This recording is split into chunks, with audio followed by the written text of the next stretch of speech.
আজকে আমি খুবই মজার একটি আমসত্ত্ব বানিয়ে দেখাবো ব্লেন্ডার ছাড়াই, কারণ যাদের ব্লেন্ডার নাই তারা এভাবে কেটে আমসত্ত্বটা বানাতে পারেন। তো আমি আজকে ব্লেন্ডার ছাড়াই এভাবে আমসত্ত্বটা বানাবো, আর আমি প্রতি বছরে এভাবে আমসত্ত্ব বানাই। এটা খেতে অনেকটাই মজার হয়।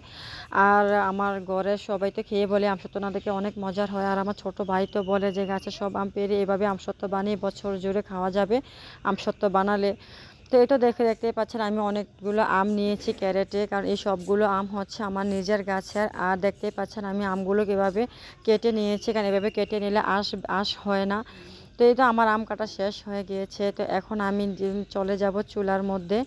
তো প্রথমে আমি একটা কড়াইতে পাঁচফোড়ন দিয়ে দিব, পাঁচফোড়নগুলো একটু ভেজে নিব।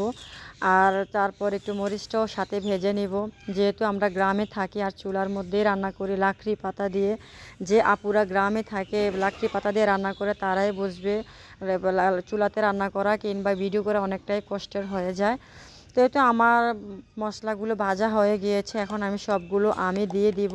তো আমগুলো সিদ্ধ হতে হতে আমি মশলাটা ভেজে রেখেছিলাম সেটা আমি আদা ছেঁচা করে নিব। পাঁচফোড়ন প্লাস মরিচটা আমি একটু আদা ছেঁচা করে নেব। তো এই তো দেখুন আমার মশলাটা রেডি হয়ে গিয়েছে। আর অন্যদিকে আমার আমগুলো প্রায় সিদ্ধ হয়ে গিয়েছে। তো প্রায় আমগুলো সিদ্ধ হয়ে গেছে, এখানে আমি কিছু লবণ দিয়ে দিব। লবণ দিয়ে এটাকে ভালোভাবে এভাবে নেড়ে চেড়ে দিব। আর আমটা সবসময় এভাবে মানে নাড়াচাড়ার মধ্যে থাকবেন, যেহেতু আমটা নিচে দিয়ে লেগে না যায়। তো এতে দেখুন আমি আমটাকে এরকম নাড়াচাড়া করতে করতে এটাকে প্রায় সিদ্ধ হয়ে গিয়েছে। আর আমি উপরে একটু মরিচের গুঁড়াও দিয়ে দিয়েছি, কারণ মরিচের গুঁড়াটা দিলে একটু কালারটা সুন্দর হয় আর দেখতেও খুব লোভনীয় লাগে খেতে। তো তারপর আমি যখন এখানে 3 কাপের মতো আমি চিনি দিয়ে দিব, প্রায় 1 কেজি থেকে একটু কম চিনি দিব, যেহেতু এগুলো একটু টক আম ছিল। তো আর চিনিটা একটু বাড়িয়ে দিলে আমসত্ত্বর কালারটাও সুন্দর হয় আর এটা খেতেও অনেক মজার হয়। তো দেখুন আমি প্রায় অনেকটা চিনি দিয়েছি, এটা প্রায় 3 ভাগে 2 ভাগ মিষ্টি হবে আর একটু টক থাকবে। আমি আমসত্ত্বটা বানাচ্ছি আমার হাজব্যান্ডের কাছে পাঠাবো বলে। আর দেখুন চিনিটা একটু বেশি দেওয়ার কারণে আমসত্ত্বর কালারটা কতটা সুন্দর হয়েছে আর দেখতে পাচ্ছেন কতটা গাঢ় হয়ে গিয়েছে। তো এই পর্যায়ে আমি মশলাটা মিশিয়ে নেব, পাঁচফোড়নটা মিশিয়ে নেব। মেশানো হয়ে গেলে তারপর এখানে কিছু শুকনো মরিচও দিয়ে দিব, কারণ আপনারা আপনার পছন্দ অনুযায়ী স্বাদ অনুযায়ী ঝালটা মিশিয়ে নেবেন। আর আমি ঝাল খেতে অনেক পছন্দ করি, আমার ঝালটা খেতে অনেক ভালো লাগে। তো এই তো আমার আমসত্ত্বটা রেডি হয়ে গিয়েছে, এখন আমি চুলা থেকে এটাকে নামিয়ে নিব। তো যে ডিশে আমি আমসত্ত্বগুলোকে রোদ দেব সেই ডিশের মধ্যে কিছু সরিষার তেল দিয়ে এটাকে মিশিয়ে নিব, যাতে আমসত্ত্বটা উল্টানোর সময় লেগে না যায়।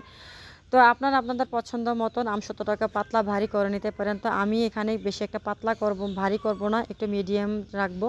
তো সেই অনুযায়ী আমি আমসত্ত্বগুলো দিয়ে দিয়েছি। এটা দেখুন ডিশে দিয়েছি এক এক করে। এখন আমি এখানে সিলভারের কিছু প্লেট নিয়েছি, মানে স্টিলের কিছু প্লেট নিয়েছি, সেখানে দিলে আমসত্ত্বটা তাড়াতাড়ি উল্টাতে সুবিধা হয় আর এটা দেখতেও অনেক সুন্দর হয়, একটু গোল আকার হয়।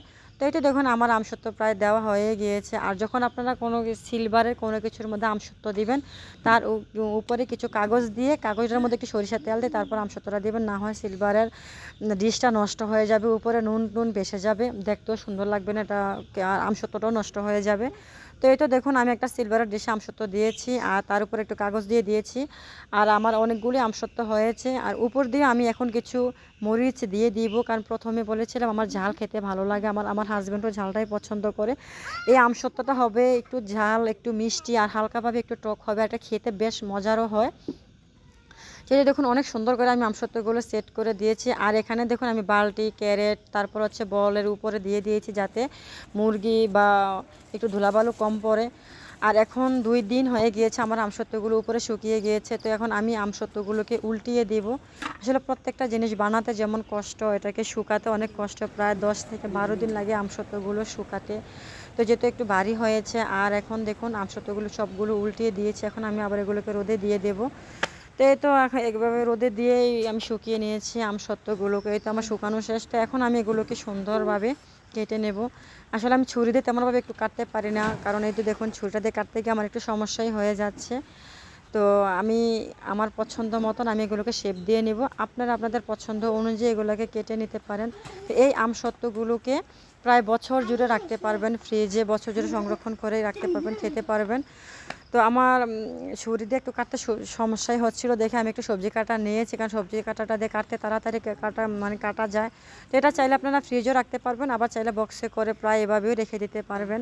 তো আমার এই আমসত্ত্বগুলো 2 বক্স হয়েছিল। আমি এখান থেকে 1 বক্স আমসত্ত্ব আমার হাজব্যান্ডের কাছে পাঠিয়ে দেবো, আর 1 বক্স আমসত্ত্ব আমার ঘরের জন্য রেখে দেবো, যেহেতু আমার ছোট ছোট ছেলে মেয়ে আছে, আমার বোন আছে, ছোট যা আছে, তো সবাই মিলে আমরা খাবো। তো এই প্রথম যে বক্সে আমসত্ত্বগুলো নিয়েছে এগুলো আমি পাঠিয়ে দেবো আমার হাজব্যান্ডের কাছে, কারণ ওর অনেক পছন্দ এই আমসত্ত্বগুলো। কারণ ও যখন বিকেল দুপুরের দিকে অনেক রোদ ওঠে তখন সে আমসত্ত্বগুলো মানে বের করে খায়। তো আপনারা যদি আমার ভিডিও ভালো লেগে থাকে তাহলে আমার পেজটাকে লাইক কমেন্ট করে দেবেন, সুন্দর করে মতন একটা গঠনমূলক কমেন্ট করবেন, আর আমার পেজটাকে ফলো দিবেন, ভিডিওটা শেয়ার করে দিবেন। তো যদি আমার ভিডিও ভালো লাগে তাহলে অবশ্যই হাউস ক্রিয়েশনের পেজটাকে ফলো করবেন। আর আজকের ভিডিওটা আমি এখানে শেষ করছি। আল্লাহ হাফেজ।